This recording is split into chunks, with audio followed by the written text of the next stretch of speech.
Dimyati. Ini penting saya utarakan sanad karena sebagian kesesatan fatwa itu juga karena nggak punya apa sanad. Soal orderan Mbak Idris balik kau loh untuk melawan fatwa tadi Malakat Emanukum, saya kayaknya nggak nuruti itu karena fatwa itu jatuh dengan sendirinya. Karena saya yakin nggak ada yang mendengar ya. Nak dilawan corong Jawa mariku mau luhur gitu. Karena pasti sudah jatuh dengan sendirinya. Karena kata Rasulullah SAW itu al halalu bayyinun wal haramu bayyinun. Jadi semuanya itu sudah jelas. Manusia itu diwatakkan untuk mencintai fitrah salimah. Sehingga dalam tradisi jahiliyah sekalipun ketika Rasulullah mulai dakwah, itu kata orang-orang Quraisy, Muhammad, kalau kamu ingin aneh-aneh itu karena ingin kaya, jama'na laka malan, kita kumpulkan harta, kemudian Anda jadi orang paling kaya. Kalau kemudian Anda ingin dari aneh-aneh itu mendapat perempuan, kata orang Arab jahiliyah sebelum ada Islam, kata mereka juga, zawwasnakaha, maka perempuan itu yang kamu cintai, kita akan mengkawinkan, menikahkan kau dengan dia. Artinya adatun nikah itu adat yang dahulu. Dan mulai dulu yang namanya nikah itu melibatkan wali, melibatkan keluarga. Makanya di antara pujian tiba berjanji terhadap keluarga Rasulullah SAW adalah tarakus sifaha falam yusibhu ma'aruhu min adami wa ila abihi wa ummi. Sehingga sifah ini yang definisinya ya jelas, nikah definisinya juga apa? Jelas. Kalau ada orang tertentu yang belum jelas definisi itu sudah di bawah awam lagi. Sudah enggak awam tok tapi sudah di bawahnya, di bawah no. Sehingga enggak usah dilawan orang-orang yang punya nilai kayak kita ini. Jadi, karena tadi zaman jahiliyah saja, jika Muhammad kamu ingin aneh-aneh itu, ingin nikah, zawwasnakaha, kita akan nikahkan kamu dengan perempuan yang kamu inginkan. Enggak ada dalam satu riwayat pun yang dikatakan maka saya sewakan atau saya bookingkan, enggak ada. Semua redaksi zawwasnakaha. Itu artinya ada seremonial akad yang bernama apa? Nikah. Makanya dipuji tarakus sifaha falam yusibhum aruhu min adamiu wa ila abilu. Kemudian dalam fikih juga dikatakan nikahul jahiliyah adalah sah, tidak perlu ditajdid. Saya ulang lagi ya, nikah fil jahiliyah itu tidak perlu ditajdid fil Islam asal tidak ada mufsid yang dzati. Misalnya begini ya, kita tidak pernah dengar sahabat-sahabat yang masuk Islam kemudian nikahnya ditajdid oleh Rasulullah SAW. Itu menunjukkan peradaban nikah ini ma'ruf. Kecuali nikah ada mufsid yang permanen, misalnya menikahi saudara kandung atau nikahi buliknya atau nikahi mbahnya, dan itu hebatnya nggak terjadi dalam kafir jahili.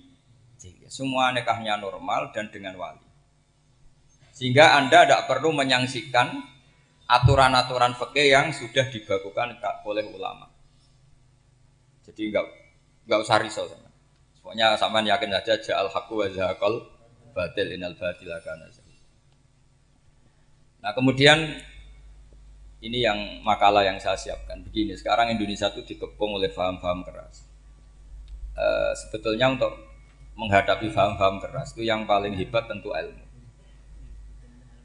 Dalam banyak cerita, banyak saksinya juga. Pernah, ini masyhur sekali cerita ini. Saya Sya'rawi itu ketemu orang ekstrim yang mau mengebom orang-orang Islam yang sedang main di bar. Dugem lah kira-kira gitu.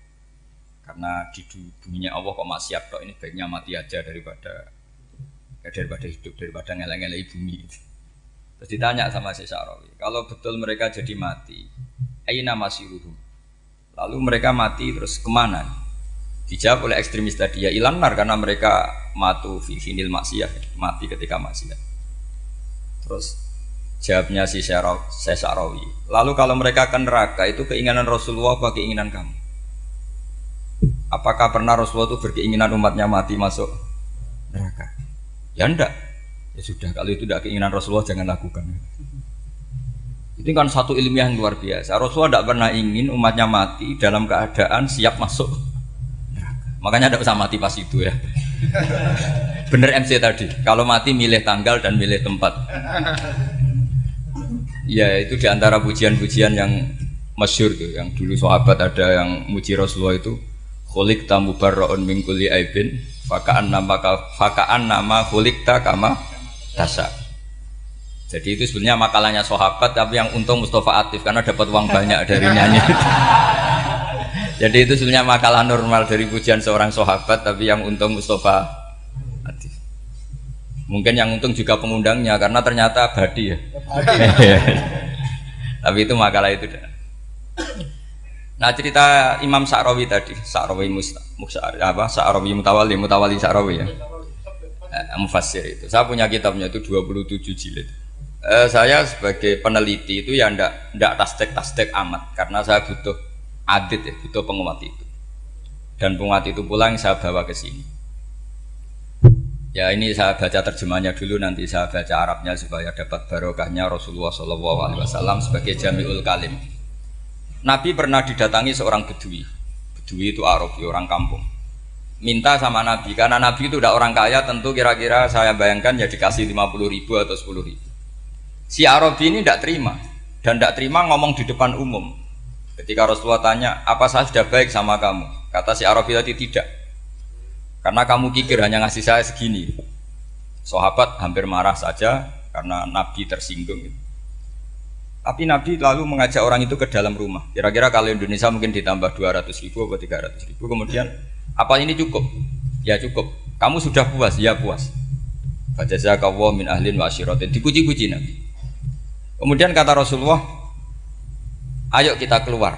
Keluar nemuin khalayak begini. Khalayak rame. Kamu tadi mengkritik saya, menghujat saya di depan umum. Maka kamu sekarang harus memuji saya di depan umum supaya clear. Akhirnya mau dia, oke kita mau. Akhirnya muji-muji bahwa Muhammad orang baik, dermawan gini. Setelah itu dia pulang. Hebatnya Rasulullah ketika pulang kata Nabi begini, sabda Nabi begini, kalau saja dia pas benci saya itu kok mati. Saya ulang lagi, kalau saja dia pas komentari saya buruk tadi kok mati, maka dia mati sebagai min ahlin nar karena berstatus pencaci maki Nabi. Akhirnya dia muji Nabi itu lewat disuap, lewat dikasih uang lagi. Loh itu sudah sah. Jadi saking baiknya Allah, Islam suapan itu juga sah. Itu kan muji Nabi itu karena disuap. Makanya ini penting. Sehingga dalam khazanah Islam itu memang agak aneh-aneh. Jadi di antara ceritanya dalam hukum-hukum Islam itu ada orang fasiknya minta ampun, tapi minta karena iman sama hadis bahwa nanti kalau ada orang mati disaksikan orang dua, apalagi kalau 4 min ahlil jannah, maka dia min ahlil jannah.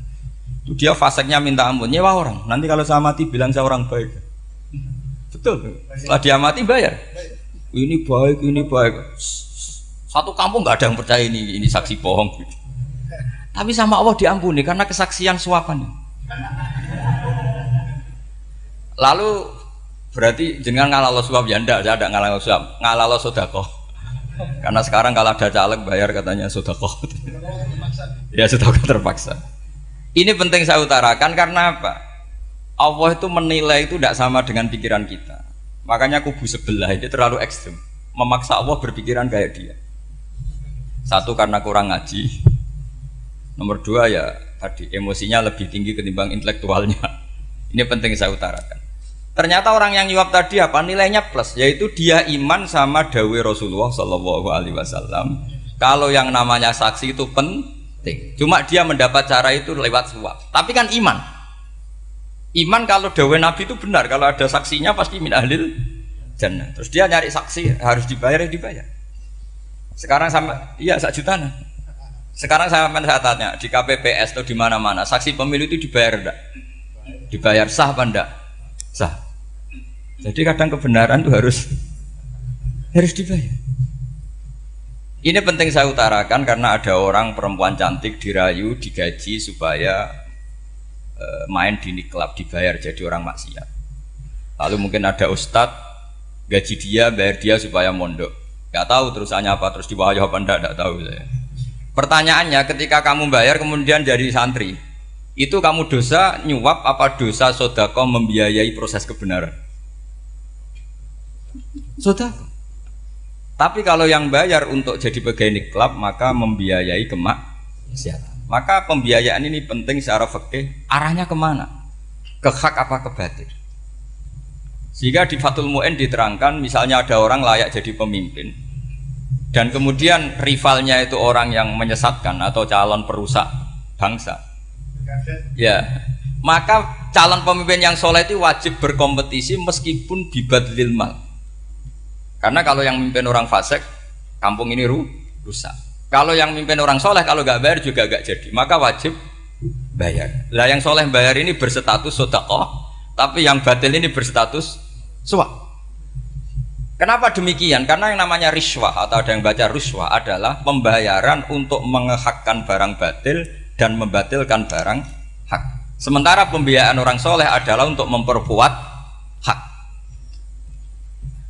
Nah orang tuh nggak tahu, yang ngajinya ndak hatam-hatam tuh taunya pokoknya ar-rosi wal murtasi benar. Tapi nggak pernah mikir lalu definisi riswah atau ruswah itu apa. Ini bukan provokasi supaya semua calon bupati gubernur nyuap, enggak, hanya nyuruh mereka sodako saja.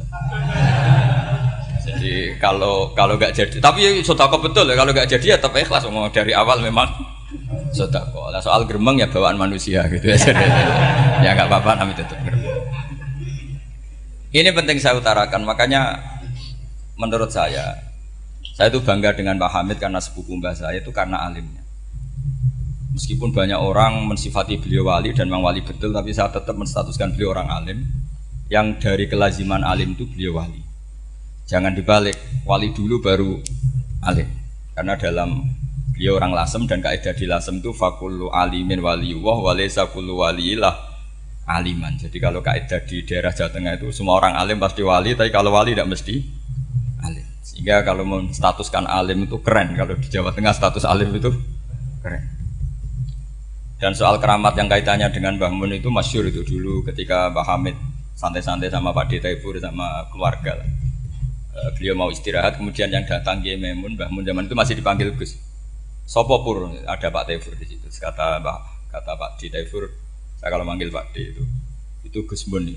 Dan itu Mbah Hamid ngendikan rojulun alimun waliyullah. Itu orang lelaki yang alim yang waliyullah. Jadi beliau muji Mbah Mun juga alimun dulu, rojulun alimun wali. Ini penting saya utarakan karena kesanatan keilmuan beliau jelas dari beberapa keluarga di Lasem. Karena di daerah Fakhriyah itu yang tempat lahirnya Pak Hamid juga lahirnya mbah saya. Itu mbah-mbahnya sudah orang alim, termasuk Kiai Sidik Jember itu juga lahirnya di kawasan pondoknya Pak Hamid Fakhriyah. Kemudian Kiai Sidik punya anak yang namanya Ahmad Sidik yang jadi apa? Rois Am yang sekarang ada Gus Wirjon macam-macam, itu semuanya juga keluarga Lasem. Nah saya cerita keluarga ini penting bukan karena tafakhur atau tabai, bukan, karena Allah itu membuat satu tradisi besar memang lewat dzurriyyah. Sehingga Allah ngendikan misalnya ulaikal ladzina an'ama Allahu 'alaihim minan nabiyyin min dzurriyyati Adam wa mimman hamalna ma'anu wa min dzurriyyati Ibrahim wa Israila wa mimman hadaina wastabaina. Karena tanpa dzurriyyah itu enggak ada tradisi, enggak ada kultur. Misalnya saya menjadi hafal Quran dulu, bapak saya itu tiap zaman Pak Hamid masih sugeng, yang semaan di sini itu pasti bapak saya, namanya Kiai Haji Nur Salim. Kadang diajak baca Quran di kamarnya Kiai Hamid. Karena kalau bapak saya itu mantu ponaan sama Pak Hamid. Itu dulu bapak saya memotivasi saya supaya hafal Quran itu gini, hak kowe kudu hafal Quran. Nak kowe hafal Quran, iku kepaten obor. Kok anak merapal luwe duwe alasan. Jadi kalau ada Gus tidak alim itu mesti salah bapaknya. Karena kalau bapaknya bisa baca Wahab, anaknya mau baca primbon tuh malu. Tapi kalau bapaknya sudah bacanya WA, anaknya jadi primbon. Era cucu sudah dukun. Era cucu sudah kayak Dimas Kanjeng, nanti itu pasti. Karena nggak ada rasa malunya. Tapi kalau bapaknya alim baca Wahab misalnya, juga Qanaah, anaknya juga itu figurnya. Terus cucunya juga gitu figurnya, makanya disebut dzurriyyatam ba'duha min ba'd. Ini penting. Dulu Mbah Mun itu sering ijazahi saya itu persis ijazahnya Bapak, ijazahnya Mbah Hamid. Kalau punya amplop itu ya dibeda-bedakan, ini amplop dari tamu, ini dari pejabat, ini dari orang fakir. Sehingga penggunaannya juga sesuai itu, tidak serampangan. Karena dianggap amanat. Kalau kita salah tasarruf maka menjadi hisab. Kalau sekarang nggak salah dikumpulkan. Orang desa salam template wadol pitik kuru, wedhus kuru. Ambek guse tuku-tuku HP seri terbaru itu kan kasihan ya. Padahal sing salam template itu ibunya kerja di Malaysia. Mungkin gelantungan ngecat tembok di Malaysia.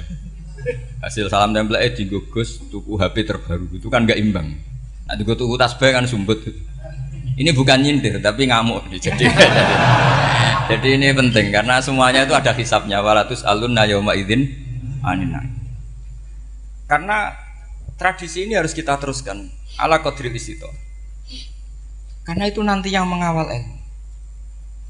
Kemudian termasuk tradisi mengakui santri goblok, ini penting. Itu enggak ada santri sebarokah santri goblok. Makanya dulu Mbah Mun, Mbah Hamid, Kiai Alim itu kalau sama santri goblok ya tidak benci. Enggak kayak sekarang semua orang bikin sekolah unggulan. Sekolah unggulan itu kritik saya hanya memproduksi orang-orang yang nantinya mendapat. Kalau kamu punya santri hafal Quran, nanti hadiahnya umroh. Langlanya umroh, santri pinter hadiahnya beasiswa. Tapi hubungannya sama negara itu mendapat. Sementara santri yang goblok hidup di pedalaman Kalimantan karena di sana belum ada masjid, bikin masjid. Sebagian hartanya dipakai masjid, sebagian hartanya dipakai bangun masjid. Ini yang goblok pendiri masjid, yang pinter pengajian di masjid dibisarawi uang kas masjid.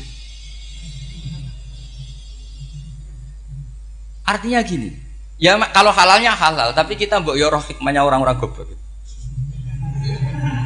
Supaya kita tetap ngaji Rabbana ma khalaqta hadza batila. Semua ini ada gunanya. Subhanaka ma khalaqta. Jadi semua ini ada gunanya.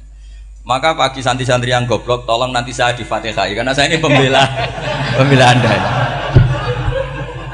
Lo yang ngomong biar saya karena saya terkenal santri pinter. Kalau yang ngomong sampean goblok kan nggak ada yang percaya. Oh, padune padha gobloke kan gitu. Yang ngomong harus saya. Saya itu niru Rasulullah Shallallahu Alaihi Wasallam. Nabi itu kalau ada santri serabakat pinter itu diwaris sak surat usum nang mulai pinter. Banyak itu. Balighu anni walau ayah. Ada sahabat ngaji hanya diajari idza zulzilatil ardu sudah kamu pulang sudah pinter. Karena betul. Sekarang coba diangen-angen. Ada santri alim alamah. Mungkin bakasnya furu'iyah. Gimana hukumnya Jumatan jumlahnya itu 40 kurang atau 40 pas imam. Kemudian ada yang batal satu, hukumnya gimana? Dia mikir furu'iyah. Sementara yang goblok, dia di desa tertinggal gak ada masjid. Piye caranya dia masjid? Ini bikin aslul ibadah. Yang sini sudah khilaf tentang yang gak penting. Jadi orang goblok kadang lebih keren. Akhirnya apa? Duriannya yang goblok nanti jadi orang alim alama ngekholi wong goblok karena pendirinya biasanya orang pati pinter. Itulah Allah Subhanahu wa taala. Ada bikin sesuatu itu sia-sia. Nah, saya ini korban ilmu itu. Akhirnya santri saya banyak yang enggak jelas. Ya, tapi ya saya terima saja. Saya santri itu macam-macam. Ada yang profesor, ada yang doktor, ada yang goblok, ada yang baru tobat kemarin. Ada yang Cina lagi seneng ahli sunnah wal jamaah, macam-macam. Semuanya ngaji sama saya. Karena saya tetap berkeyakinan Rabbana ma khalaqta hadza batila. Ini penting saya utarakan karena khazanah kita ini jangan digerus oleh orang yang tidak bertanggung jawab. Pernah ada di hadis Muslim, ini cerita di Sahih Muslim. Ada seseorang sedang sujud kemudian diinjek oleh orang fasik. Saya ulang lagi, diinjek. Rokobahnya, yang diinjek itu rokobahnya. Lehernya itu diinjek sama orang fasik. Kemudian si yang sujud tadi bersumpah wallahi la yaghfiru wallahu lak. Demi Allah, Allah tidak akan mengampuni kamu. Itu Allah kemudian mewahyukan sama Nabi di zamannya. Wahyunya adalah mangkalladzi yata'alla alayya alla aghfira li fulan laqad ghafartu dzunuba wa ahbattu amalak. Siapa yang mencantut namaku dengan menstatuskan saya tidak bisa memberi maaf, sungguh orang itu saya maafkan dan yang ahli ibadah amalnya tak cabut semua, tak hapus semua. Karena Allah tuh nggak boleh distatuskan sesuai keinginan kita. Kita sedang soleh terus mengatakan orang lain tidak soleh, Allah tidak akan ngampuni. Ngampuni tidak, itu wilayahnya Allah dan Allah yaf'alu ma yasha, dan Allah berkali-kali memaklumatkan dirinya yaghfiru liman yasha wa yu'adzibu man yasha. Tapi ini kubu sebelah nyifati Allah hanya wa yu'adzibu, kubu sebelah kan gitu. Tidak pernah kalau Allah disifati yaghfir. Bagaimana Allah gak tersinggung? Allah selalu distatuskan yu'adzib. Itu kira-kira kalau Allah kan gini, saya ini bisa u'adzib, bisa aghfir, kenapa status saya tinggal yu'adzib? Ini ngaji di mana? Khatam enggak gitu kan gitu. Makanya resikonya ahli sunnah itu masyhur tuh Pak Hamid Pasuruan. Tamu macam-macam diterima. Ketika orang benci Golkar itu ada tamu dari Golkar juga diterima. Ketika orang nggak mau diberi hadiah oleh orang Golkar, Pak Hamid ya diterima. Bilang ke bapak, mengaku lo mau wae nur, duit enggak ono gunane dhewe. Sing marai rawan hisab itu kan kamu dapat uang nggak jelas kemudian kamu pakai pribadi. Kalau orang-orang soleh kan nggak pernah dipakai, kan aman saja. Loh, dihisab apanya? Wong hanya pralon. Kalau istilahnya Mbah Hamid itu pralon. Datang diberikan orang lagi, datang diberikan. Kalau kena kamu kan hisab. Terus kamu nyate makan wareg glegeken. Nah, itu uangnya nggak jelas dipakai nyate glegeken, ya mesti hisab. Kalau nggak jelas ya disedekahkan. Kalau ingin bebas apa? Bisa. Tapi kalau sering sedekah biasanya nggak bebas dari miskin. Tapi kalau kamu wali kan tetap ya Pak Hamid itu masyhur bisa kok. Tapi kan nggak jadi miskin. Kamu nggak terkenal sakok tapi miskin. Ini nggak wali. Ini penting. Jadi kebanyakan orang ekstrim karena mensifati Allah Taala itu hanya dengan status yu'adzib, tidak dengan status yaghfir. Dan itu mereka harus ngaji lagi. Kurang apanya Rasulullah SAW? Nabi sebagai manusia benci sekali sama pembunuh Hamzah karena qatilu ahabbin nasi ila Rasulillah. Yaitu sama Wahsy. Siapa yang nggak tahu Wahsy? Qatala ahabban nasi ila Rasulillah, itu qatala Hamzah. Dan ketika Nabi nyuwun sewu maksud no Wahsy, Allah malah nurkan ayat laisa laka minal amri syai'un aw yatuba alaihi. Ada pilihannya aw yatuba alaihi. Apa yang terjadi? Justru Allah mentobati Wahsy. Memaafkan Wahsy, mentobati Wahsy. Ada sahabat yang dipuji Nabi Hamamatul Masjid, akhirnya Su'ul Khotimah. Kita tahu ceritanya siapa? Sa'labah. Makanya kata Mbah Mun sering cerita ke saya. Banyak orang darani saya itu tidak jelas, kata Mbah Mun, karena saya sama siapa saja baik, sehingga banyak yang nuduh saya itu tidak jelas. Kata beliau, ulama paling jelas ya saya ini, karena masih orisinil, kata beliau. Tapi pakai bahasa Jawa, karena tadi Mbak Idris bilang ada yang MA ya, Mbak, Madura asli tadi, makanya saya terpaksa bahasa Indonesia tadi. Kata Mbah Mun, ulama paling jelas ya saya, karena saya menyikapi siapa saja baik, karena di hati saya hanya membaca laisa laka minal amri syai'un aw yatuba alaihim aw yu'adziba. Kenapa kamu vonis si buruk? Bisa saja nanti baik. Yang sedang baik bisa saja nanti bu. Kalau nasib seseorang nggak jelas, kenapa kamu sikapnya jelas? Nah, ini orang-orang nggak ngaji itu memaksa orang lain jelas. Ini kubu sebelah pasti salah, ini pasti benar. Wong manusia kok dipasti-pastikan gimana? Kita ini tidak nabi. Kalau nabi maksum pasti benar. Kalau sampean apa? Maksum bisa. Jadi ketidakjelasan para ulama ini berdasar konstitusi tadi bahwa itu wilayahnya Allah Subhanahu wa Ta'ala. Ini penting saya utarakan. Jadi penting sekali. Jadi orang yang sedang fasik sekarang bisa saja nanti tobat. Yang sedang sekarang soleh bisa saja nanti masalah.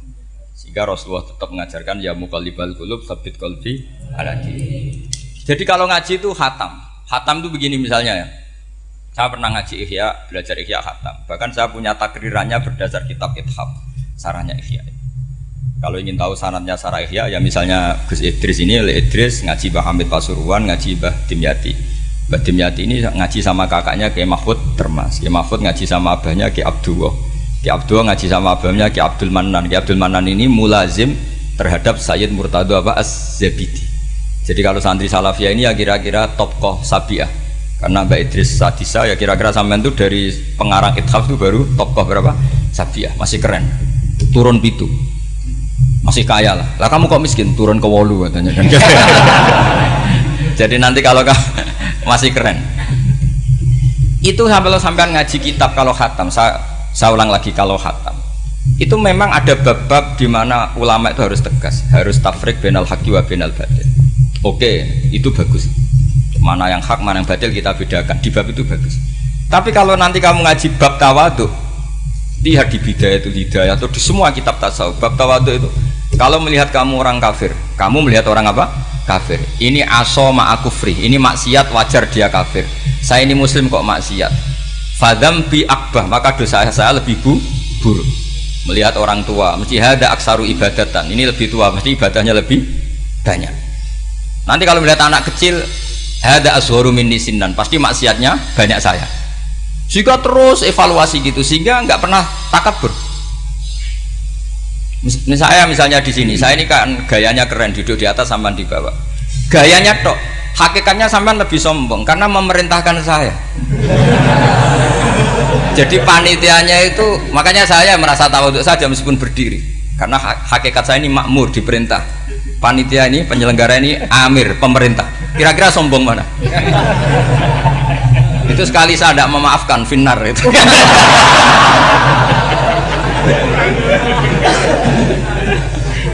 Tapi insya Allah tak maafkan lah. Iya masih insya Allah. Jadi ini penting. Jadi mbok ya orang-orang yang ekstrim tuh mikir keinginan Rasulullah SAW itu umatnya meninggal dalam keadaan baik. Makanya benar tadi, notulen tadi, kalau doa, kalau ingin mandi itu memang harus ada jadabnya. Tapi yang asli loh ya, jangan gaya-gayanan. Ya asli betul, yang nggak khilaf memang asli. Itu ada seorang wali doa di depan Nabi itu begini, ya Allah saya harus jadi orang soleh. Allah diharuskan itu kan nggak sopan ya. Ya Allah saya ini harus jadi orang soleh. Kenapa? Sekali saya soleh maka surroh habibu, yang seneng kekasihmu. Sekali saya fasik maka yang seneng musuhmu, yaitu iblis. Tinggal jenengan milih mana, nyenangkan kekasihmu apa nyenangkan musuhmu.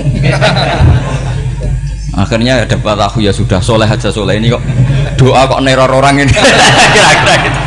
Jadi ya Allah saya harus jadi orang soleh. Kalau saya jadi orang soleh surroh habibuk, yang seneng kekasihmu.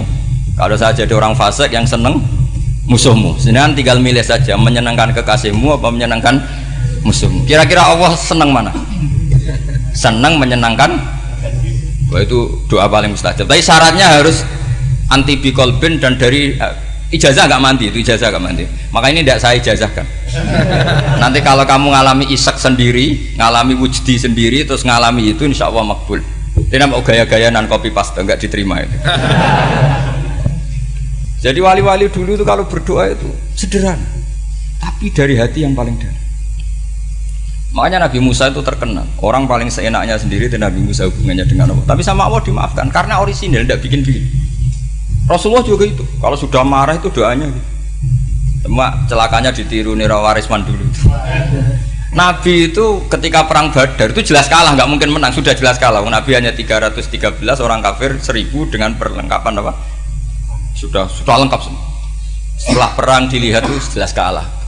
Seri awal ya memang kalah betul. Doanya Nabi apa? Allahumma intuhlik hadil isobah lam tu'bad badal ya. Ampun Gusti, silahkan bikin kalah, tapi ra ono sing roh najenan pangeran. Bon lahiran jenazah di pangeran, serano sing roh. Enggak ada ibadah. Intuhlik hadil isobah lam tu'bad badal ya. Kalau engkau menghancurkan kelompok saya ini, jenengan sebagai Tuhan tidak ada yang nyembah lagi. Karena yang nyembah tinggal kelompok kita. Tapi yang ngendikan Nabi, kalau kamu niru tidak bisa. Gak bisa kamu doa, ya Allah saya ini santri salafiyah, kalau saya bodoh menjadi presiden buruk terhadap alumni salafiyah. Gak apa-apa sekali-kali doa gitu. Tapi kata Allah lainnya masih banyak.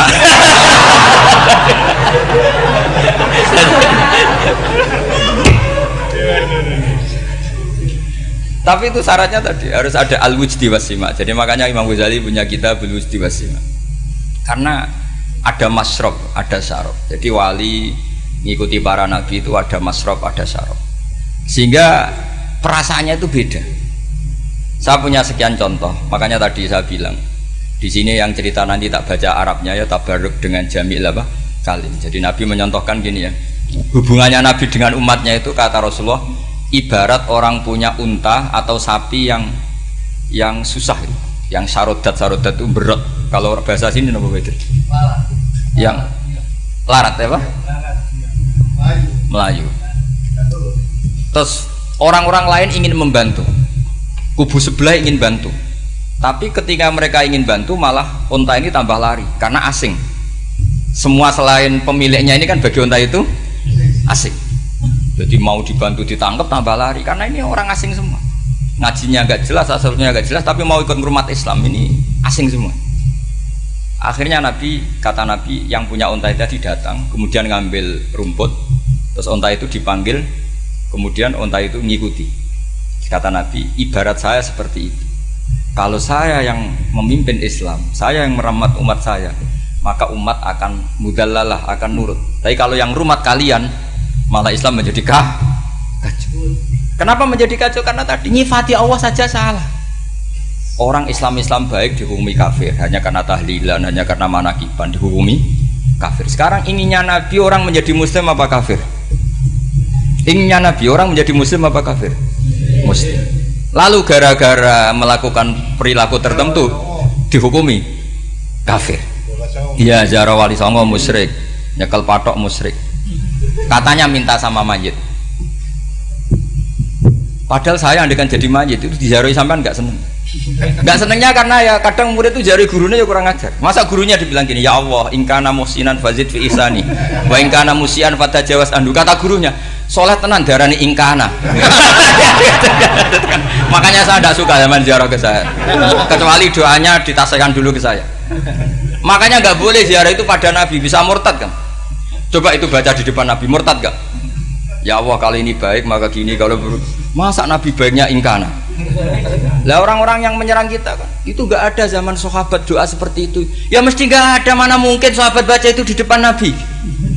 Masa Nabi didoain, ya Allah kalau dia baik maka fazid, maka kalau dia buruk, ya gak mungkin. Lah mereka nyerang kita itu gak ada dalam sejarah sahabat.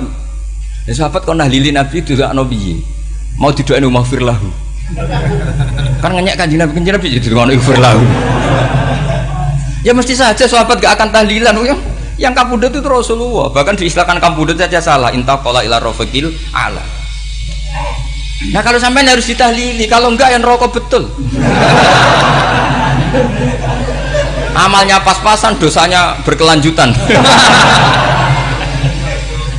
Kondak gimana? Punya tanah warisan yang hasil ngerebut milik orang lain. Kamu sudah mati, dipakai anak cucumu. Ini berkelanjutan enggak dosanya?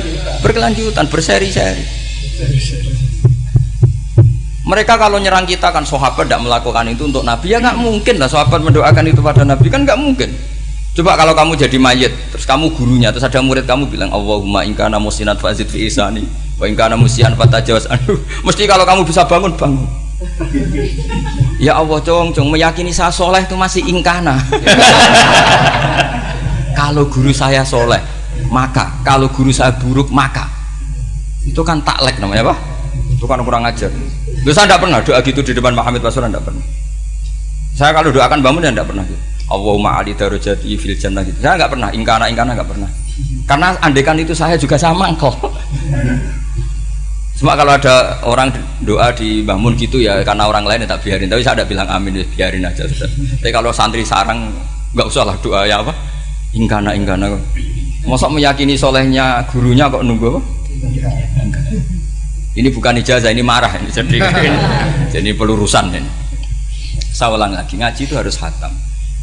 Pentingnya khatam tadi, kalau di bab tafriq bainal haqqi wa bainal batin, seakan-akan kubu sebelah ini benar karena tegas. Tapi kitab itu tidak hanya bab itu, juga ada bab tawadhu. Di bab tawadhu itu, misalnya kita melihat orang kafir, ini wajar maksiat kan dia kafir. Masa saya mukmin maksiat? Dan ini kafir bisa saja nanti husnul khotimah, saya muslim bisa saja su'ul khotimah. Jika tetap tawadhu, melihat yang lebih sepuh ini aksaru ibadatan minni, melihat yang kecil asghar berarti aqallu maksiatan minni, sehingga melihatnya itu tawadhu. Jadi kalau di bab tawadhu semuanya orang itu mungkin. Nah di sini Rasulullah SAW mengajarkan, ketika malaikat Jabal bilang, Muhammad, orang yang mendustakan kamu saya tungkepi gunung biar mati semua. Kata Rasulullah, saya berharap keluar dari tubuh mereka min aslabihim, dari keturunan mereka orang-orang sing mukmin. Sudah karuan kafir saja Nabi tidak berhenti berharap, jangan-jangan nanti keturunannya mukmin. Dan itu betul. Kita tahu Abu Lahab punya anak Darroh itu mukminah, Abu Jahal punya anak Ikrimah juga mukmin. Dulu Walid bin Mughirah musuh besarnya Rasulullah punya anak Khalid bin Walid. Sekarang orang-orang yang abangan gak hafal Quran, kadang anaknya hafal Quran lewat program TPQ, kadang hafal Quran malah anaknya ndak hafal. Makanya kalau pas wisuda sampai bingung, Gurunya itu sampai nangis. Kenapa nangis? Ini anaknya orang nggak hafal Quran tapi sudah hafal. Saya gurunya ada hafal kata. Lah kenapa bisa jadi hafid? Karena guru sewaan kata. Itu banyak sih. Ini penting saya utarakan supaya ekstremitas itu berkurang.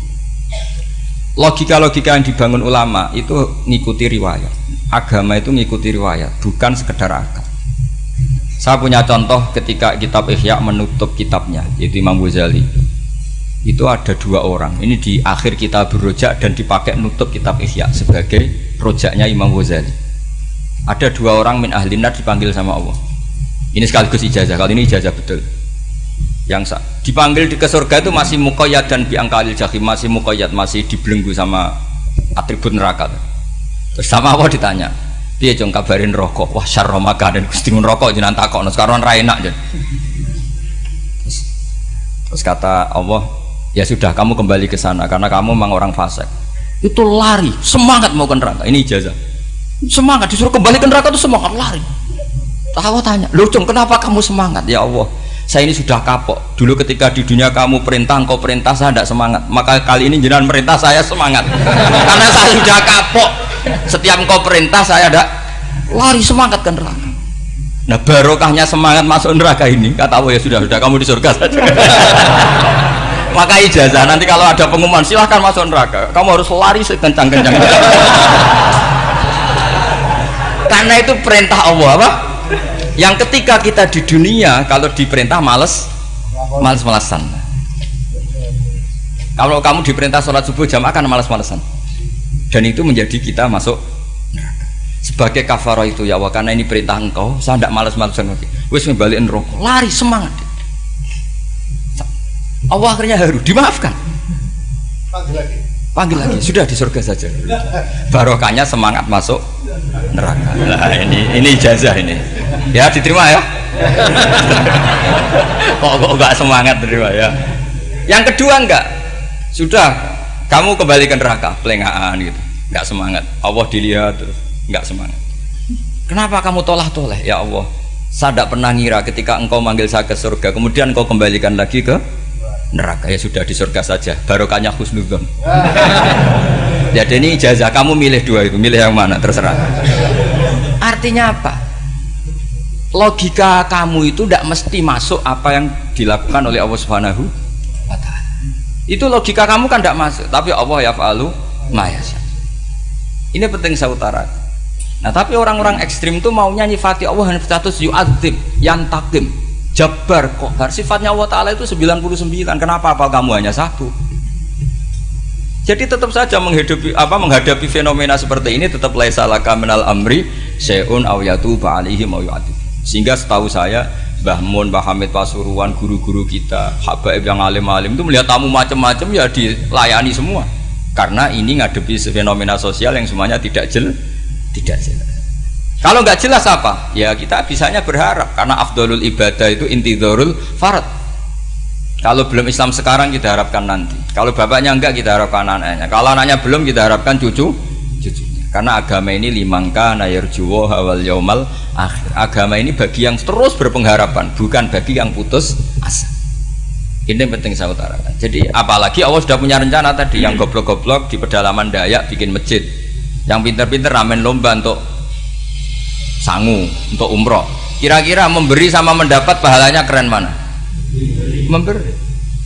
Tapi tidak usah jadi goblok tidak usah direncanakan, sudah terjadi. Jadi makanya saya bela karena sudah terjadi gitu, tapi tidak usah direncanakan. Nanti terus wah goblok aja cara Gus Bak gak apa-apa ndak. Sudah kadung, ini cuma kita itu iman ya. Jadi karena yang pinter itu yang jumlahnya tidak banyak. Ini kita bully saja. Karena kamu bully pun tetap mulia kan orang pinter ini. Tapi kalau orang goblok gak dibela habis dia. Yang pinter buat dikritik kayak apa kan tetap mulia kan. Lah yang muji sudah banyak, saya ngeritik saja lah. Ini tidak akan jatuh. Tapi yang goblok ini kan nggak ada yang bela. Saya sebagai umatnya Rasulullah, pecinta umat Rasulullah tak bela, tenang saja. Ada hikmahnya apa? Hikmahnya orang goblok. Betul loh, saya itu sering ketemu dokter, ketemu profesor tuh nangis. Tak tanya kenapa nangis. Bapak saya itu petani, saya di Jogja sampai jadi dekan, jadi rektor. Tapi saya sekarang rektor, anak saya sekedar SMP naik itu sudah senang. nggak dengar kabar ketangkep BNN sudah senang. Padahal saya ini ahli metodologi. Ternyata pinter bapak saya. Karena bapaknya tadi hanya petani bisa menjadikan anaknya profesor. Tapi profesor tidak mesti bisa jadi. Anak sana SMP aja sudah senang. Karena Allah ingin membuktikan pinter kamu itu tidak ada artinya di depan iradatullah. Di depan apa? Iradatullah. Supaya orang tunduk. Lu coba yang jadi ulama tabi'in itu rata-rata abnaul mawali. Anaknya budak yang dimerdekakan. Karena Allah seperti itu. Ada yang tokoh yang tadi zuriyatam ba'duha min ba'd, itu harus kita jaga. Saya termasuk orang yang ditakdir punya mbah-mbah alim, itu juga harus dijaga. Yang enggak alim peluangnya masih banyak. Banyak sebanyak-banyaknya. Asal tadi lewat jalur sregep, dan kalau bodoh ngaji saya nanti. Tak ajari Rabbana ma khalaqta hadza napa? Karena ayatnya gitu, min dzurriyyati Adam wa mimman hamalna ma'anu wa min dzurriyyati Ibrahim wa Israil. Terus terakhir ditutup wa mimman hadaina wajtabaina. Itu umum. Tidak jalur nasab, siapa saja yang hadaina wajtabaina. Ini penting saya utarakan, jadi ini sebagai penutup tak baca teks Arabnya supaya kita dapat barokah jami'ul kalim. Karena sebarokah-barokahnya bahasa Jawa atau bahasa Indonesia masih barokah bahasa Arab. Cuma kalau tidak saya terjemah dulu, nanti saya baca ini kamu amin amin dikira doa aja sih. Makanya ini diterangkan dulu biar gak korban apa diamini. Karena saya ini pernah Jumatan di satu kampung, imamnya itu sepuh. Imamnya sepuh, khutbah itu gak selesai karena dia gak bisa menyelesaikan sesuai teks di bukunya itu. Yang belakang mantel terus amin amin. Akhirnya Pak Khotib ngadeg lagi, cungkurung doa, cungkurung.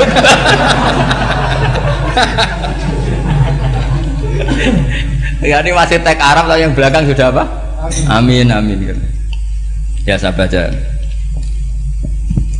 Yang disemak. Bismillahirrahmanirrahim. Waruwiya anak Arabian ja'ahu yatlubu min husay'an fa'atahu. Sumaqala ahsantu ilaika. Dikasih sesuatu ya tadi saya contohkan, misalnya dikasih hanya 10.000. Qala al-arabiyullah wala ajmalta, kamu ya belum berbuat baik. Faghadibal muslimun wa qamu ilaihi. Orang-orang Islam marah besar karena Nabi dikomentari la ajmalta, kamu tidak orang baik. Fa asyara ilaihim an kuffu. Kata Nabi, jangan kamu pukulin. Kalau di Madura sudah tuntas tuh kena celurit itu kalau. Sumakoma, kalau di MA tadi ya, di Madura asli tadi ya. Sudah tuntas. Sumakoma wa dakhala manzilahu. Setelah itu terus arsala ilahi sallallahu alaihi wasallam wa zadahu syai'an. Kemudian Nabi menyuruh dia, ayo masuk rumah terus ditambahi. Faqala ahsantu ilaika qala na'am fajazakallahu min ahlin wa asyiratin khairan. Setelah ditambah banyak sama Nabi, saya sudah baik sama kamu. Wah baik, kalau sekarang baik. Itu mengatakan baik karena ditambah uang loh. Bukan karena dari nuraninya, karena ditambah uang, ditambah duit. Amplopane ditambahin. Faqala lahu nabiyyu sallallahu alaihi wasallam, innaka qulta ma qulta wa fi nafsi ashabi min dzalika syai'un. Fa in ahbabta faqul baina aydihim ma qultu baik. Ma qulta baina yadayya hatta yadhaba ma fi sadrihim alaika. Kamu tadi ngomong dan menjadikan sahabat saya tersinggung. Coba sekarang klarifikasi supaya mereka clear apa? Itu menunjukkan klarifikasi itu termasuk wataknya Rasulullah Shallallahu Alaihi Wasallam. Tadi kamu menyinggung saya di depan umum, maka sekarang kamu muji saya juga harus di depan umum supaya clear, supaya mereka tidak punya perasaan macam-macam. Sudah akhirnya qala na'am falamma kana al-ghadu awil asyu ja'a faqala sallallahu alaihi wasallam inna hadzal arabiyya qala ma qala fazidnahu fazama'nahu radiya kadzalik qala na'am fajazakallahu min ahlin wa asyiratin khairan. Faqala Nabi sallallahu alaihi wasallam, ini penting ya bagi semua dai, bagi semua ustad. Masali wa masalu hada masalu rajulin lahu naqatun sarodat alaihi fattaba'an nas wa fa'atba'ahan nasu falam yaziduha illa nufuran fanadahum sahibuha khallu baini wa baina naqati fa inni arfaku biha minkum. Jadi namanya unta, sapi atau kuda itu lebih terbiasa sama pemiliknya sama orang lain. Sama pemiliknya. Kalau orang lain ikut mantu ketika berat malah tambahlah lari. Sama kiai sama umat itu, kalau kiai kan punya syafaqah sama umat, maka inginnya umatnya dimaafkan. Tapi kalau kubu sebelah inginnya mengkafirkan, mendosakan, membid'ahkan, itu bisa diharap nggak umat mau kembali, malah lari. Makanya saya pernah ngalami ini serius. Ada orang tukang ngafir-ngafir nawang NU gitu.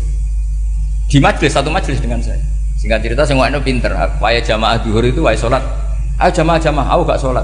Kenapa? Kafir sholat bareng. Gak wajib wong kafir sholat. Tidak usah kafir, sholat saja.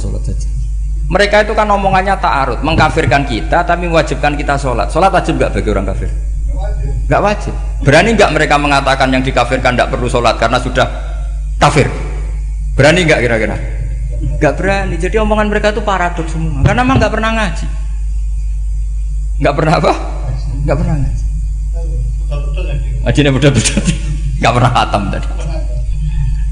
Ya, jadi kata Rasulullah, fa inni arfaqu biha minkum wa a'lamu fatawajjahala baina yadayya fa akhudalaha minkum mil ardi faradda hatta ja'at wastanakhat wa shadda 'aliya rahlaha wastawa 'aliya wa inni law taraktukum kaqaulihi. Terus ya sudah seperti itu. Faradda hatta ja'at wa shadda 'aliya rahlaha wastawa 'aliya wa inni law taraktukum terus itu walhasil itu terusannya hadis itu, kalau saya membiarkan dia dengan keyakinannya tadi mengkritik saya dan dia mati maka dakholan. Jadi intinya gini, seneng Nabi dibayar itu sah. Seneng Nabi dibayar itu sah. Seneng Nabi dibayar itu sah. Jadi ya kalau ada maulid terus kiainya ngasih makan-makan menjadi seneng Nabi karena ada Bukharinya, itu juga sah. Ono zaitune sah. Terus kiainya seneng karena untuk amplop juga sah. Jadi ini sudah ini sama-sama sah. Karena untuk kebaikan selalu sah. Ya habis dua ngajian di sini, mesti ada sarapannya pertama. Iya. Kopi dan sarapan ngaji pagi.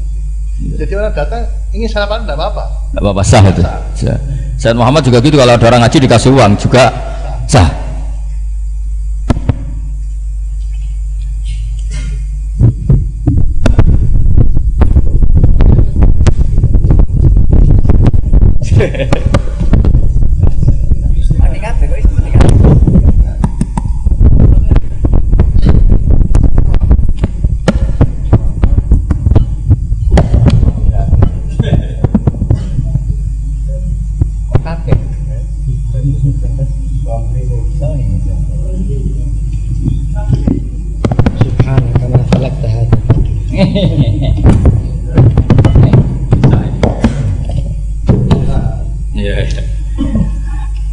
Ya, jadi ini jelas ya, jadi riwayat ini jelas. Kemudian riwayat yang ada di kitab Bukhari ketika Rasulullah didustakan, dibuli, ini wa ana mahmum ala wajhi falam astafiq illa wa ana biqarni sa'alib, yang di bawah garis itu ada yang di Bukhari.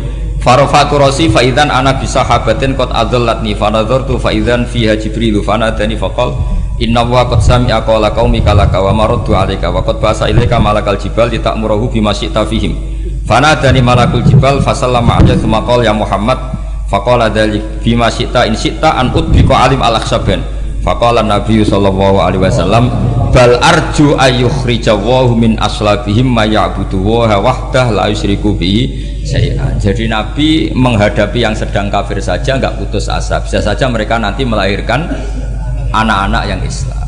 Jadi kalau ada kiai menghina orang kafir itu jangan melihat kiai kok kancanan wong kafir. Yang benar itu kiai yang penuh harapan, sehingga sama orang kafir saja berharap. Tapi sekarang enggak, kiai kancanan wong kafir, kiai kok kancanan wong fasik. Logikanya dibalik, kiai nelateni wong kafir nak menawa anak turune masuk Islam, kiai nelateni wong fasik anak menawa dadi soleh. Logikanya harus seperti itu. Nah, soal perang itu beda. Perang kan mereka sudah menstatuskan diri ingin bunuh kita, tentu kita harus berani untuk mempertahankan diri. Tapi kalau kondisi normal tidak bisa seperti itu. Ini kan kondisi normal. Itu Rasulullah ya nggak boleh, karena tadi bahkan kalau saya pernah ngaji ini di Sidogiri pernah cerita Rasulullah jajar Nabi Nuh, ada seorang wali pasnya Abu Hasan Asyadili. Siapa Abu Hasan apa? Asyadili mimpi ketemu Rasulullah jajar Nabi Nuh. Kemudian Nabi Nuh itu digojlok sama Rasulullah, kamu pernah maksudkan kaum kamu, bisa saja fi aslabihim atau fi zuhurihim ada nasamatan sing tu'minu billah. Sekarang misalnya begini ya, ini orang kafir, di sini tuh ada gen yang ribuan ila yaumil qiyamah. Bisa saja gen-gen yang sekarang masih di zuhurihim, karena kalau apa gen di lelaki diistilahkan fi zuhurihim, ini saja nasamatan tu'min, nasama yang nanti mukmin. Kalau dia mati kan berarti kamu membunuh calon orang mukmin berikut. Jadi, tapi ya sama. Tapi kalau kamu bilang dibiarkan, bisa saja ini ada nasamah sing calon kafir. Berarti kamu membiarkan ke kafir. Nah, di sini hebatnya Allah. Allah bikin Nabi Nuh mewakili istihad potensi kekafiran berlanjut sehingga beliau bilang wala yalidu illa fajiran kafaro. Paham ya kan, Rabbila tadzar alal ardi minal kafirina dayara innaka intadzarhum yudillu ibadaka wala yalidu illa fajiran kafaro. Logika itu terwakili oleh Nabi Nuh. Logika bisa saja ini ada nasamatan untuk minubillah, itu terwakili oleh Rasulullah. Bal arju ayyukhrijawahu min aslabihim may ya'buduwaha wa la yusyriku bihi syai'an. Kayak apa untungnya kita jadi umat Rasulullah sallallahu alaihi wasallam? Masalahnya Nabi Nuh gak Nabi Nuh, Nabi Muhammad. Jadi kira-kira istihad kamu ikut Nabi siapa? Kalau main hantam ya ikut Nabi Nuh. Kalau main rojak berharap Nabi Muhammad. Ya sudah, sampean ikut mana? Nabi Muhammad. Ini penting saya utarakan supaya apa-apa itu terukur lewatnya. Ya pokoknya istilah kayak Wali Songo yang tercerminkan sampai ke kita kayak Pak Hamid, karena Pak Hamid ini sanadnya secara gen sampai Sunan Bonang, di silsilah itu sampai Sunan Bonang. Saya punya catatan nasabnya Mbah Hamid Pasuruan sampai Sunan Bonang, ditulis Mbah Him itu ya, pas 40 harinya Mbah Hamid itu silsilah itu. Saya kira demikian, saya mohon maaf atas semua kesalahan. Wah, baru mulai. Ya Santi Putri itu gak usah mikir besar berat-berat, yang penting nurut suami, itu kata para suami. Tapi kalau suaminya gak layak diikuti ya diberontak saja gitu. Karena gak ada sesuatu yang luar biasa kayak perempuan. Itu kata Sayyidina Umar, pernah dia mau jalan ya, dicegat sama Khawlah itu bintu Salaf. Itu sampai 3 jam, padahal Umar sudah Amiril Mukminin. Sudah siapa? Amiril Mukminin. Tapi ketika ditanya, kenapa engkau berhenti karena orang tua ini? Kamu tahu orang tua ini siapa? Ini ketika protes itu didengar langit sabtuju, yaitu yang di ayat qad sami Allahu qaulal lati tujadiluka fi zawjiha wa tastaqi ila Allah. Jadi sing protes wong wedok ora trimo bojone, Kanjeng Nabi diprotes. Ya singkat cerita, Khawlah itu cantik. Memang contohnya harus cantik. Kalau jelek nggak bisa. Khawlah itu cantik sekali. Walhasil dia mungkin khed atau apa, lama mungkin khed. Terus suaminya datang. Aus bin Somit ini datang. Melihat istrinya pas sujud. Di semua teks riwayat fa'ajabatu ajizatuha. Makanya gambarannya harus cantik. Enggak usah diterjemah ya, fa'ajabatu ajizatuha. Singkat cerita, Aus itu minta dilayani saat itu juga. Si Khawlah nggak mau karena sedang ibadah. Mbok sik mas kok dalu. Enggak, kok sekarang. Saking mangkelnya karena agak kesampaian. Ya orang lanang kan gitu, mesti kotor kalau enggak kesampaian. Terus Zuhara minha, dia melakukan dihar. Anti aliyah ka dhuhri ummi. Dulu dihar dalam hukum jahiliyah adalah tolak. Setelah ditihar, Aus getulnya bukan main karena Khawlah ini cantik. Makanya contohnya cantik, karena kalau nggak cantik nggak getun gitu. Terus kalau nggak cantik juga suaminya tidak kesusu gitu. Sudah tahu semua pokoknya gitu punya narden. Singkat cerita akhirnya suaminya datang ke Rasulullah. Ya Rasulullah, saya ini sangat mencintai istri saya, tapi tadi saya keterucut dihar dia. Lalu solusinya gimana? Ini karena tambahnya khas perempuan, kata Mbak Idris, ya sudah tak turut, ini khas perempuan. Kemenangan partai apa? Perempuan. Tapi tidak PSI, ini kemenangan partai perempuan. Kata Rasulullah, sementara hukumnya begitu. Kalau dihar itu biman zilatit tolak. Ya sudah, kamu nggak bisa kumpul lagi sama dia. Istrinya dikasih tahu, protes. Apa? Hukum apa-apaan itu? Diparani Rasulullah. Ini hukum tidak benar ya Rasulullah. Ya tapi setahu saya hingga detik ini saya sebagai Nabi hukumnya baru begitu. Nggak benar. Ibu anta terus sama Nabi diancam gini, kalau engkau tidak bisa memutuskan tak laporkan Allah.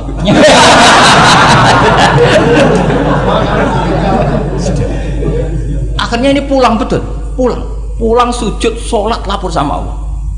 Dan ketika lapor sama Allah, ya Allah ini tidak fair. Lapornya tuh jorok sekali. Qad nasartu lahu batni akala syababi wa nasartu lahu batni akala sababi. Muda saya sudah dihabiskan sama suami saya. Wa nasartu lahu batni, tidak usah diterjemah. Tapi ketika saya sudah tidak muda, sekarang saya mau diceraikan lewat apa? Dia. Terus wa innali aulad, dan saya ini punya anak banyak. Indomam tuhum ilayya jauh. Kalau saya rawat pasti mereka kelaparan. Karena saya miskin, saya seorang perempuan. Tapi wa indomam tuhum ilaihi do. Nak tak elokno bapak mesti ditinggal wayang, kira-kira gitu. Wayang brutu sendiri. Akhirnya Allah jawab bahwa dihar itu tidak tolak. Lah akhirnya Nabi manggil dia, panggil perempuan tadi. Padahal Nabi gak dengar, itu di kamarnya sendiri perempuan tadi.